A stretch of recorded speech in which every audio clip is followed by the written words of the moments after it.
الرحيم الحمد لله رب العالمين والصلاة والسلام على أشرف الأنبياء والمرسلين وعلى آله وأصحابه وأزواجه وذرياته وآل بيته أجمعين.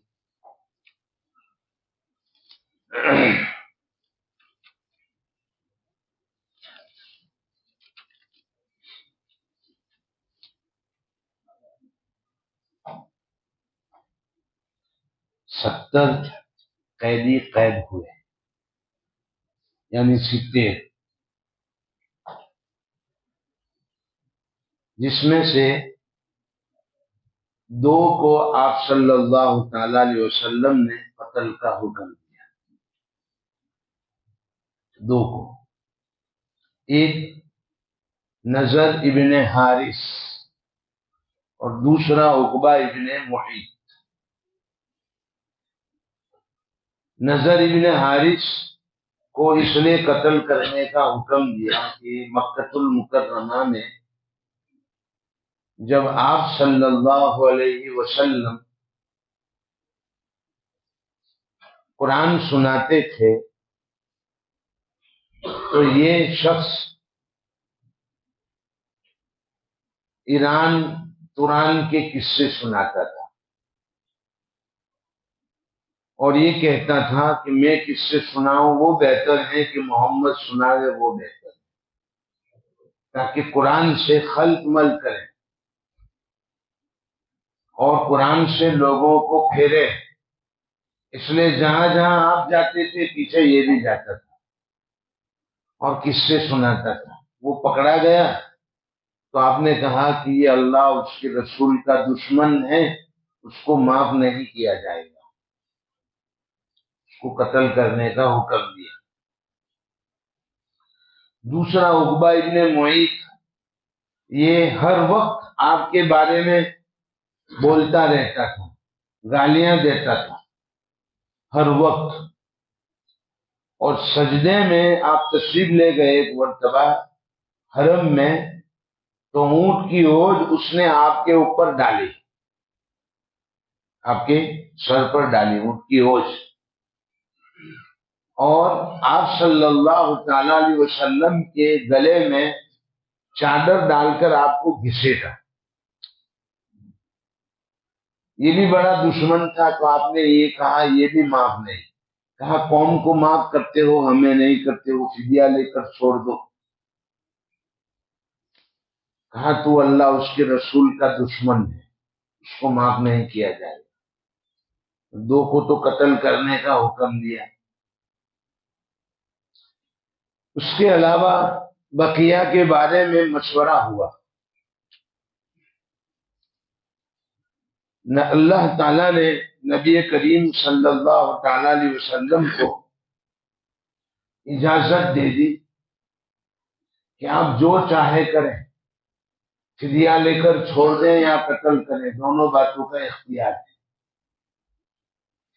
لیکن اسیران بدر کے ساتھ، یعنی بدر کے قیدیوں کے ساتھ آپ کا جو سلوک تھا وہ دیکھو. اس زمانے میں جیل خانہ نہیں تھا، اس لیے راستے سے جاتے ہوئے کسی کو 1 دے دیا، کسی کو 2 دے دیا، یہ تم اپنے ساتھ لے جاؤ اپنے گھر پر. اب وہ گھر پر لے گئے.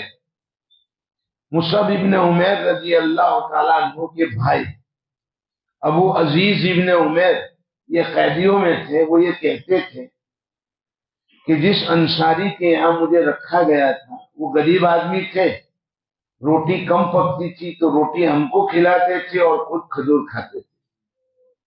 اب یہ قیدیوں کے ساتھ معاملہ. لوگ کہتے ہیں کہ تلوار سے پھیلا ہے اسلام، نہیں، یہ اخلاق سے پھیلا ہے. یہ اخلاق انہوں نے دیکھے. کہا بھی کہ بھائی میں قیدی ہوں، مجھے کھجور دے دو، آپ روٹی کھا لو. کہا نہیں. آپ صلی اللہ علیہ وسلم نے فرمایا تھا کہ ان کے ساتھ حسن سلوک کرنا تو اس نے سلوک یہی ہے کہ ہم کھجور کھاویں تمہیں روٹی کھلائیں. یہ قیدیوں کے ساتھ معاملہ تھا. اللہ تعالیٰ نے نبی کریم صلی اللہ تعالی علیہ وسلم کو جب قدرت دی کہ آپ جو چاہے کر سکتے ہیں تو دو کے بارے میں تو فیصلہ ہوا، نضر ابن حارث اور عقبہ ابن معیط. باقی کے بارے میں آپ صلی اللہ تعالی علیہ وسلم نے صحابہ سے مشورہ کیا.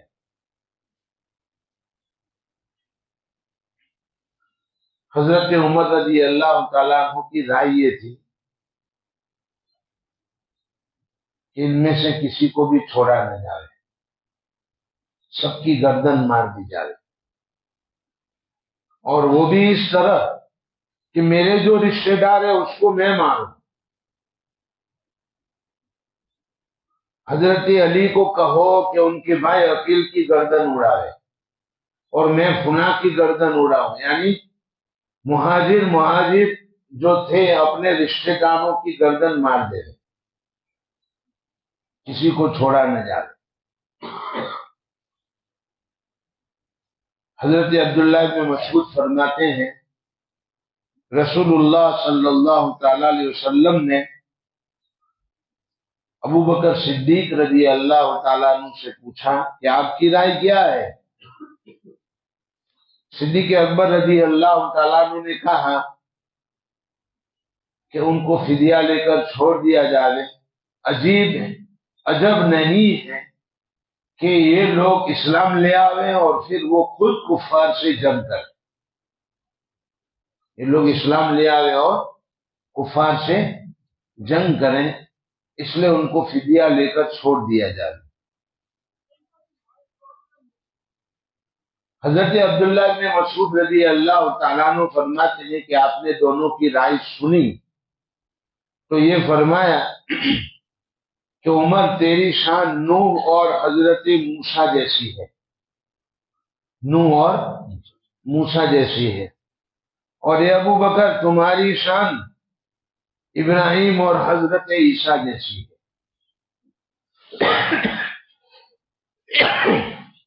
حضرت موسیٰ علیہ السلام نے اور حضرت نوح علیہ السلام نے اپنی ہی قوم کے بارے میں بد دعا کر دی. حضرت نوح علیہ السلام نے دعوت دی اور کوئی اسلام نہیں لے آیا، اور جب بہت سالوں ہو گئے اور اسلام سے روگردہ رہے تو حضرت نوح نے دعا کی جو اللہ نے ذکر کی، رب لا تذر علی الارض من الکافرین دیارا، کسی کو باقی مت چھوڑو. انک ان تذرہم یضلوا عبادک، اگر آپ نے ان کو چھوڑا تو یہ تیرے بندوں کو گمراہ کریں گے. ولا یلدوا الا فاجرا کفارا، اور یہ جنیں گے تو بھی وہ کافر ہی جنیں گے، یعنی ان کی اولاد بھی جو آئے گی وہ کافر ہوگی. اس لیے کسی کو باقی مت چھوڑو. اپنی ہی قوم کو بد دعا دے دی اور اللہ نے اس قوم کو ہلاک کر دیا. تو حضرت عمر بھی ایسا ہی ہے کہ اپنی ہی قوم کو کہہ رہے ہیں کہ ان کی گردن مار دو. حضرت موسیٰ علیہ السلام کی دعا کی، ربنا اطمس علی قلوبہم واشدد علی قلوبہم فیؤمنوا حتی یروا العذاب العلیم. تو حضرت موسیٰ علیہ السلام نے بھی بد دعا کر دی کہ ہمارے پروردگار مٹا دے ان کے دلوں کو اور مہر کر دے ان کے دلوں پر، نہ ایمان لائیں یہاں تک کہ دردناک عذاب کو دیکھ لیں. یہ ایمان نہیں لائیں گے یہاں تک کہ عذاب کو دیکھیں گے. تو حضرت عمر کی مثال تو ان جیسی تھی. اور حضرت ابراہیم نے کیا دعا فرمائی، فمن تبعنی فإنہ منی ومن عصانی فإنک غفور رحیم. اگر انہوں نے میری اتباع نہیں کی فمن تبعنی فإنہ منی، اگر وہ میری اتباع نہیں کر رہے ہیں تو بعد میں آنے والے میری اتباع کریں گے، ہو سکتا ہے۔ ومن عصانی، اور جس نے میری نافرمانی کی تو آپ معاف کرنے والے اور رحم کرنے والے ہیں۔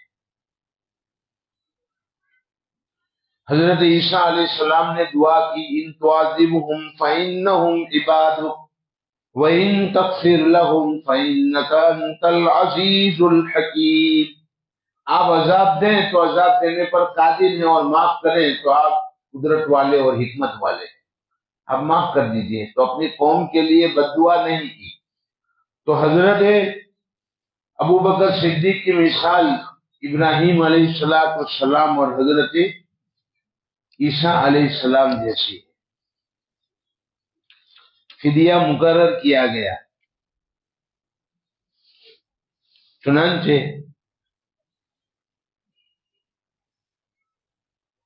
حضرت علی کرم اللہ وجہہ فرماتے ہیں کہ ان دونوں رائے کے اوپر حضرت جبرائیل امین علیہ السلام تشریف لائے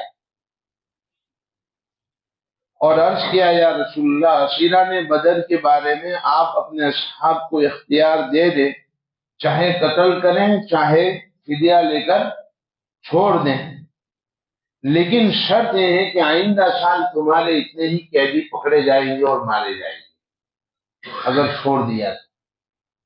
70 چھوڑ دیے گئے مان لو، تو تمہارے 70 قید ہوں گے، یعنی آئندہ تمہیں قتل کیا جائے گا، 70 صحابہ قتل ہوں گے اگر چھوڑا تو، شرط کے ساتھ اجازت دی اللہ۔ سمجھ میں آ رہی؟ چنانچہ آپ صلی اللہ تعالی علیہ وسلم نے اور صحابہ نے یہی پسند کیا کہ اس وقت ان کو چھوڑ دیا جائے، فدیہ لے کر، مال بھی آئے گا، ہو سکتا ہے وہ ایمان لے آئے، ہمیشہ کے عذاب سے بچ جائے، اور 70 ہمارے شہید ہوں گے تو وہ جنت میں ہیں۔ 70 ہمارے شہید ہو گئے وہ تو جنت میں ہیں۔ چنانچہ ایک صحابی جن کا بدر میں انتقال ہوا، یعنی تیر لگا تھا، ایک صحابی کو تیر لگا تھا، وہ بدر میں حوض پر پانی پی رہے تھے، وہ جو حوض پر قبضہ کیا ہے نا، اس میں پانی پی رہے، مطلب لڑ نہیں رہے تھے، وہ لڑ نہیں رہے تھے بلکہ پانی پی رہے تھے، اور اچانک ایک تیر آ کر لگا اور شہید ہو گئے۔ تو آگے جو جنگ میں ہوتے ہیں وہ بیچ میں ہوتے ہیں، اخیر میں ہوتے ہیں، لشکر ہوتا ہے تو آگے والے ڈٹ کر مقابلہ کرتے ہیں، بیچ میں امیر لشکر ہوتا ہے جس میں امیر لشکر کو لوگ گھیرے ہوئے ہوتے ہیں، اس لشکر کو قلب کہتے ہیں، دل، قلب کہتے ہیں۔ تو بیچ میں امیر ہوتے ہیں، آگے لڑنے والے ہوتے ہیں، یہ پیچھے تھے۔ تو ان کی ماں آئی اور کہا، یا رسول اللہ، اگر یہ شہید ہیں تب تو کوئی حرج نہیں ہے، اور اگر اس کی جگہ کوئی دوسری ہے تو میں کیا کروں، مجھے صبر نہیں، میں تو بوڑھی ہوں اور میرا ایک ہی لڑکا تھا، اور پھر وہ بھی مر جاوے اور وہ اعلیٰ جگہ پر نہ ہو تو میں کیا کروں اب؟ تو آپ صلی اللہ تعالی علیہ وسلم نے فرمایا کہ نہیں، آپ کا بیٹا جنت الفردوس کے اعلیٰ مقام پر ہے،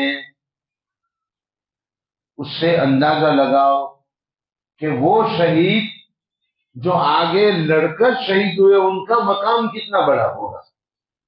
یہ تو حوض پر تھے، ان کا مقام یہ ہے کہ فردوس کے اعلیٰ مقام میں ہے، تو پھر دوسروں کا مقام کیا ہوگا؟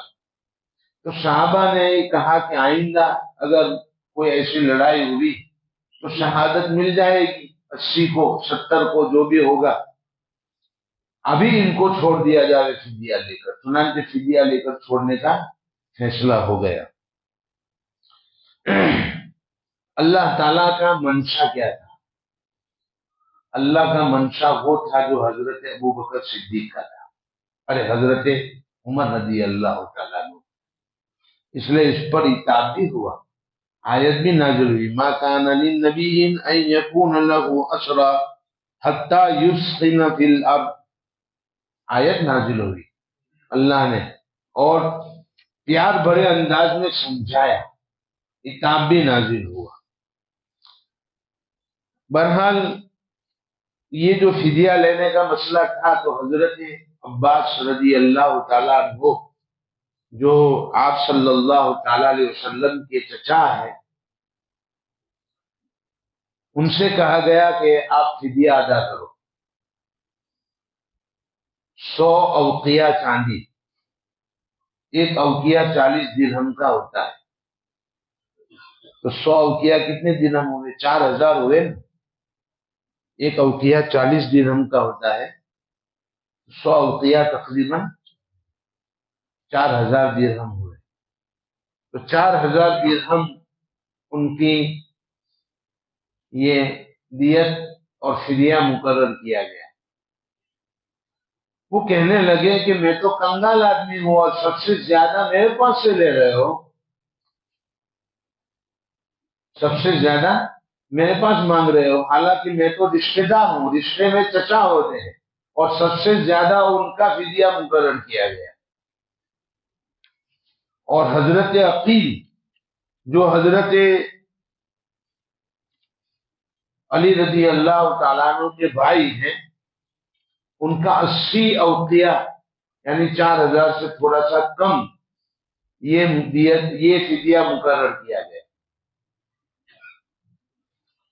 تو اس پر ان حضرات نے کہا کہ رشتہ دار سے زیادہ لیتے ہو، ہمارے پاس تو کچھ ہے نہیں۔ تو آپ صلی اللہ تعالی علیہ وسلم نے فرمایا کہ ام فضل کے ساتھ زمین میں جو گہرا ہے نا وہ کیا ہے، زمین میں جو رکھا ہے وہ کیا ہے؟ تو حضرت عباس نے کہا اشہد ان لا الہ الا اللہ واشہد ان محمدا عبدہ ورسولہ، میرے اور ام فضل کے علاوہ کسی کو پتا نہیں تھا۔ یہ آپ کو کیسے پتا چل گیا؟ یقیناً اللہ نے بتایا ہے، وہ اسلام لے آئے، بہرحال فدیہ تو لیا گیا۔ اور دوسرے ایک صحابی تھے جنہوں نے نیزہ جدہ میں رکھا تھا،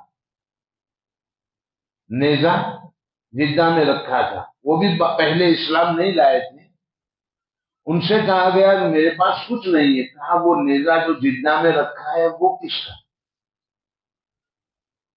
تو وہ بھی اسلام لے آئے، کہا کہ میرے اور اللہ کے علاوہ یہ جو چھپایا تھا کسی کو پتا نہیں تھا، تو وہ بھی اسلام لے آئے۔ نبی کریم صلی اللہ تعالی علیہ وسلم نے جن کے پاس مال نہیں تھا، کچھ نہیں ہے، کنگال ہے، تو اب کیا کریں؟ تو ان کو پوچھا گیا کہ تم کو لکھنا پڑھنا آتا ہے؟ کہاں آتا ہے؟ تو 10 مدینہ کے بچے ان کے متعلق کر دیے کہ ان کو لکھنا پڑھنا سکھاؤ، یہی فدیہ ہے، جب یہ لکھنا پڑھنا سیکھ جائیں گے تو تمہیں رہائی ہو جائے گی۔ اب دیکھو تعلیم کی کتنی اہمیت ہے، تو تعلیم کے لیے آپ نے ان کو فدیہ مقرر کیا۔ حضرت ابو العاص حضرت نبی کریم صلی اللہ تعالی علیہ وسلم کے داماد تھے، ان کا فدیہ جب مکہ سے آیا، کیونکہ وہ ساتھ میں مال تو تھا نہیں، مال وہاں سے بھیجا گیا، درہم دینار جو بھی تھا وہ، تو اس میں حضرت خدیجہ رضی اللہ تعالی عنہ کا ہار تھا۔ ابو العاص جو ہے وہ آپ کے داماد ہیں، کفار میں سے تھے، پکڑے گئے۔ پہلے حضرت خدیجہ سے زینب رضی اللہ تعالیٰ عنہ پیدا ہوئی تھی تو نکاح ہو گیا تھا اسلام سے پہلے، پھر آپ تو ہجرت کر کے یہاں آ گئے، وہ ابھی اسلام لائے نہیں تھے، تو وہ ہار حضرت زینب نے اپنی ماں کا، ان کے پاس کچھ نہیں تھا، تو جہیز میں جو دیا گیا تھا، حضرت خدیجہ نے ان کو جو دیا تھا وہ ہار انہوں نے ابو العاص کے لیے فدیے میں بھیجا۔ آپ نے جب دیکھا حضرت خدیجہ کی یاد آ گئی، آنکھوں سے آنسو جاری ہو گئے، اور صحابہ سے مشورہ کیا کہ اگر آپ چاہو تو میں ہار کو واپس کر دوں۔ چنانچہ اس شرط پر اس ہار کو واپس کیا گیا اور چھوڑا گیا ابو العاص کو کہ آپ مکہ جا کر حضرت زینب کو وہاں سے مدینہ بھیج دیں گے۔ چنانچہ شرط کے مطابق حضرت زینب کو وہاں سے یہاں پر بھیج دیا گیا۔ حضرت یہ جو حضرات تھے جنہوں نے حصہ لیا بدر میں، ان کے علاوہ 8 لوگ ایسے تھے جن کو آپ نے غنیمت میں سے حصہ دیا۔ 8 لوگوں کو، کچھ لوگوں کو کام کے لیے بھیجا تھا، مثلا ابو سفیان کے قافلے کے پیچھے خبر لینے کے لیے، وہ آئے اتنے میں تو یہاں پر بات پوری ہو گئی تھی۔ حضرت عثمان کو آپ صلی اللہ تعالی علیہ وسلم نے راستے سے واپس کیا تھا حضرت رقیہ کی تیمارداری کے لیے، اس لیے آپ صلی اللہ تعالی علیہ وسلم نے ان کو بھی حصہ دیا، چونکہ حکماً ان کو غزوے میں شمار کیا گیا۔ وہ تو بات الگ ہے، لیکن اللہ تعالیٰ نے ان کے بارے میں یہ فرمایا غزوہ بدر کے شرکائے بدر کے بارے میں کہ افعلوا ما شئتم، تم کو جو چاہے کرو، اب تمہاری مغفرت ہو گئی، اس کے بعد گناہ بھی ہو جائے گا تو بھی معاف ہے۔ یہ غزوہ بدر کا موقع تھا، اللہ اتنے خوش ہو گئے کہ یوں فرما دیا کہ اب جو چاہے کر سکتے ہو، میں تم سے راضی ہوں۔ سمجھنا ہے؟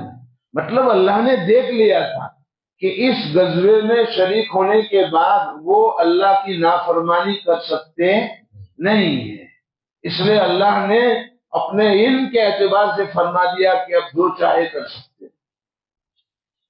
حاتب ابن ابی بلتع رضی اللہ تعالیٰ عنہ ایک موقع پر ایک پرچی لکھی انہوں نے کفار مشرکین کے نام کہ آپ صلی اللہ تعالی علیہ وسلم تم پر مقابلہ اور تمہارے ساتھ لڑائی کا ارادہ کر رہے ہیں اور لشکر تیار کر رہے ہیں۔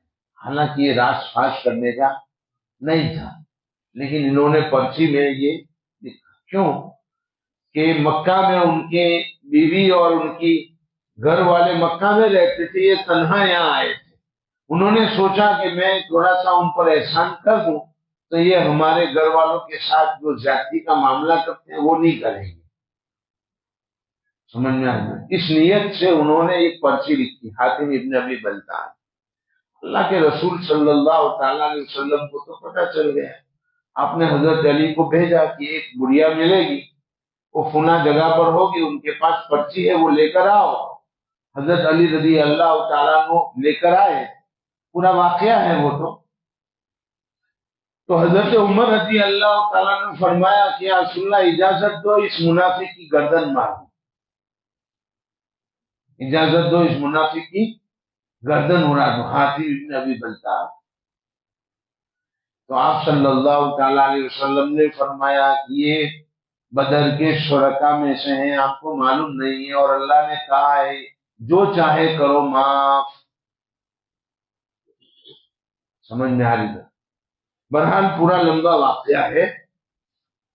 نبی کریم صلی اللہ تعالی علیہ وسلم کے پاس جبرائیل امین علیہ السلام تشریف لائے اور پوچھا کہ صحابہ میں سب سے بہتر کون؟ تو کہا شرکائے بدر، بدریین صحابہ جو ہیں وہ سب سے بہتر ہیں۔ تو حضرت جبرائیل امین علیہ السلام نے فرمایا کہ ملائکہ میں بھی سب سے بہتر ان کو شمار کیا جاتا ہے جو بدر میں لڑنے کے لیے اترے۔ سمجھ میں آئے؟ تو یہ بدر کا موقع تھا۔ جب یہ خبر وہاں پہنچی، ابو سفیان نے خبر دی ابو لہب کو کہ اس طرح ہوا، ہم تو اوپر سے کوئی اترتا ہوا نظر آتے تھے اور ہمیں باندھ دیا جاتا تھا اور قابو ہو جاتا تھا، جدھر چاہے مسلمان کی تلوار کندھوں پر سینے پر لگتی تھی اور ہم مرتے تھے۔ یہ سب واقعات اس کے سامنے آئے تو حضرت عباس رضی اللہ تعالیٰ عنہ کے غلام تھے، انہوں نے کہا کہ یہ تو فرشتے ہیں۔ تو ابو لہب غصے ہو گیا اور ان کو سر پر ایک چوٹ ماری اور سینے پر بیٹھ گیا مارنے کے لیے۔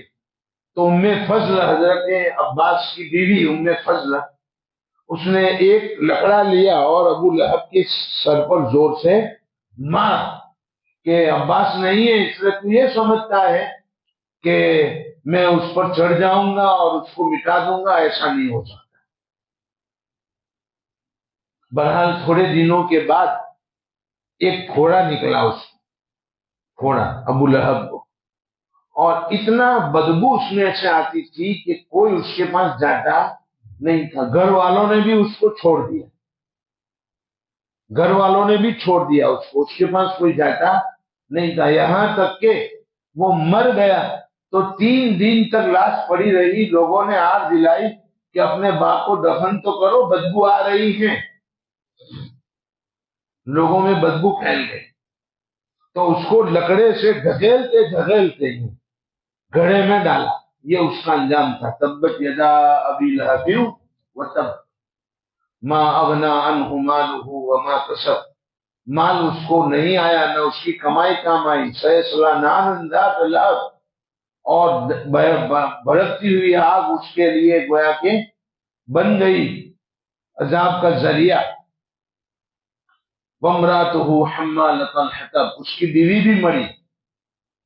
فی جیدہا حبل من مسد، یہ پوری آیت اللہ تعالیٰ نے اتاری تھی اس کے بارے میں، جب اس نے نبی کریم صلی اللہ تعالیٰ علیہ وسلم کے بارے میں اناپ شناپ بولا تھا تو اللہ نے یہ آیت نازل فرمائی تھی۔ بہرحال یہ بدر کا واقعہ تھا جو میں نے ذکر کیا، باقی انشاءاللہ آیات کریمہ کو کل دیکھیں گے۔ سبحان اللہ و بحمدہ، سبحانک اللہم و